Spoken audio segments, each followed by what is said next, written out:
le directeur général, messieurs, mesdames les directeurs, les présidents, les responsables, très ravi de prendre part à cet événement, organisé entièrement par l'Agence nationale de la promotion de l'emploi et des compétences, qui m'a honoré pour le mot d'ouverture et du coup j'ai insisté pour pouvoir suivre la totalité de l'événement. On ne sera pas dans un schéma d'ouverture et le ministre qui part, parce que je suis très intéressé par ce que vous allez dire et les échanges que vous allez pouvoir développer. Aujourd'hui, comme vous le savez bien, Sa Majesté que Dieu l'assiste nous a honorés par sa confiance le 8 novembre en nommant le gouvernement et en ma personne en tant que ministre chargé d'un nouveau ministère. On pourra le dire ainsi, c'est un ministère qui n'existait pas auparavant. Donc avant, il y avait le ministère du Travail et de l'Insertion professionnelle. Aujourd'hui, nous avons un ministère de l'inclusion économique, qui est un grand sujet, de la petite entreprise, et notamment la très petite entreprise, de l'emploi et du travail aussi, et des compétences. Donc du coup, lors des passations, c'était une journée difficile. Le vendredi qui a suivi la nomination, en disant que c'était le jeudi, le vendredi, il fallait faire une passation avec 3 ministres, le ministre de l'Industrie, parce que nous avons récupéré la gestion du sujet des auto-entrepreneurs, de la très petite entreprise, et donc les deux dimensions, celle de l'accompagnement, de l'appui à la création d'entreprise, donc toutes les phases, mais également c'est l'investissement, et naturellement c'est l'organisation du secteur, car nous sommes aussi appelés à travailler de façon très rapide sur l'équivalent d'un Small Business Act pour pouvoir avoir des politiques de ciblage de cette catégorie d'entreprises qui, comme vous le savez bien, n'a pas forcément les mêmes besoins que les PME ou que les grandes entreprises. Et puis l'emploi, qui est un grand sujet, dans sa double dimension, politique active d'emploi. Donc on se retrouve aujourd'hui avec l'ANAPEC sur ce sujet-là, donc l'intermédiation, et puis un certain appui, c'est des politiques actives, on intervient. Et puis les compétences, et donc du coup, c'était une troisième passation avec le ministre à l'époque chargé de l'éducation et de l'enseignement et de la formation professionnelle, car nous avons aussi, je dirais comme responsabilité, tout le travail qui doit être fait au niveau de l'Office de la formation professionnelle et du secteur de la formation professionnelle qui est aujourd'hui dans le giron du ministère. Donc, tout ça pour vous dire que vous avez un interlocuteur. Voilà, ce ministère est peut-être l'un de vos interlocuteurs privilégiés sur un certain nombre de sujets qu'on voudrait outiller pour pouvoir vous accompagner sur la période qui vient. Monsieur le directeur général va sûrement vous parler du mindset de la prochaine étape. Il se complète dans le domaine de la promotion de l'emploi, et ce d'autant plus qu'il s'agit d'une mission, comme vous le savez, qui est transverse, qui est complexe. L'État, d'un côté, en s'assurant de la bonne allocation du facteur travail dans l'économie, à travers des politiques et des programmes ciblés, et le secteur privé à travers la création de la richesse, de la valeur ajoutée et des emplois. D'ailleurs, d'après les conclusions du rapport présentant le nouveau modèle de développement, une bonne partie, une majorité de Marocains jugent prioritaire la création par l'économie nationale de plus de valeur ajoutée et d'emplois de qualité à la hauteur du potentiel de l'économie de notre pays. Comme vous le savez, les partenariats publics-privés représentent un mode de gouvernance qui a connu un développement encourageant au Maroc, notamment avec la volonté des pouvoirs publics d'optimiser les dépenses publiques tout en assurant l'efficience des programmes, des projets et des actions de service public. Aujourd'hui, l'objectif est d'aller au-delà des partenariats classiques en s'appuyant sur de l'innovation, de la synergie avec tous les acteurs et de la technologie en vue de développer des partenariats gagnant-gagnant, et le premier gagnant doit être in fine le citoyen marocain,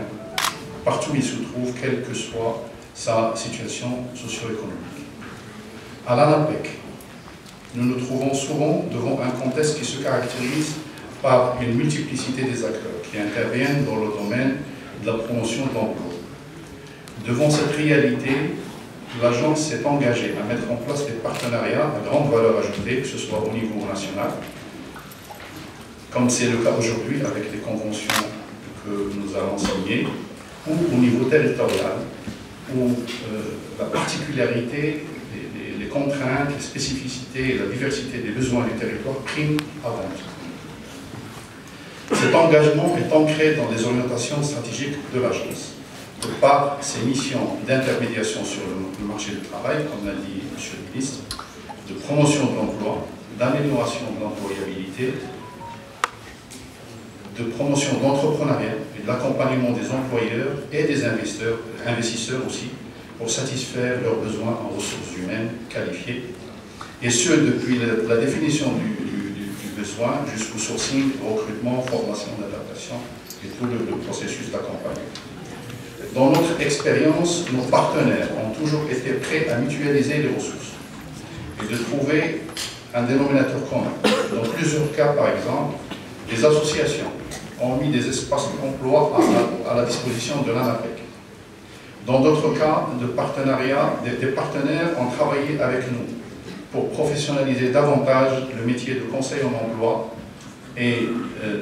contrecarrer l'absence de formation universitaire et académique dans ce domaine malheureux. Dans d'autres cas, nous avons étendu avec nos partenaires de grandes opérations de recrutement à tout le territoire national pour réaliser une sorte d'équité territoriale en matière d'accès à l'emploi. C'est important aussi dans le cadre de notre mission de service public. من أجل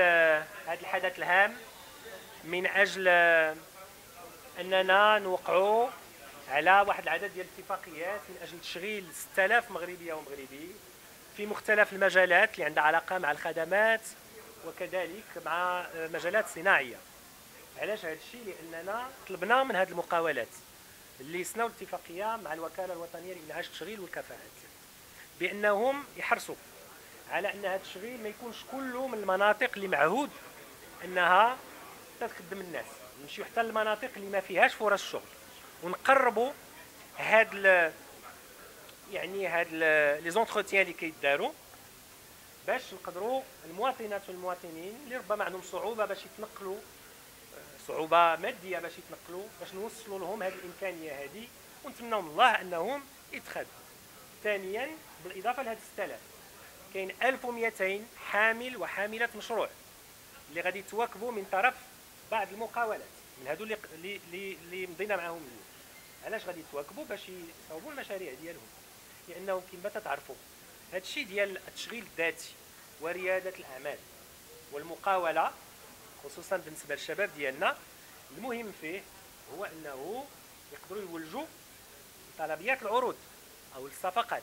فملي كتجي واحد المقاولة اللي عندها المهنة تكون متخصصة مثلا في تكنولوجيا المعلومات ولا شي حاجة وتتعطيك هي المواكبة وتتعطيك من بعد جزء من طلبيات العروض اللي عندها حسب طبيعة الحال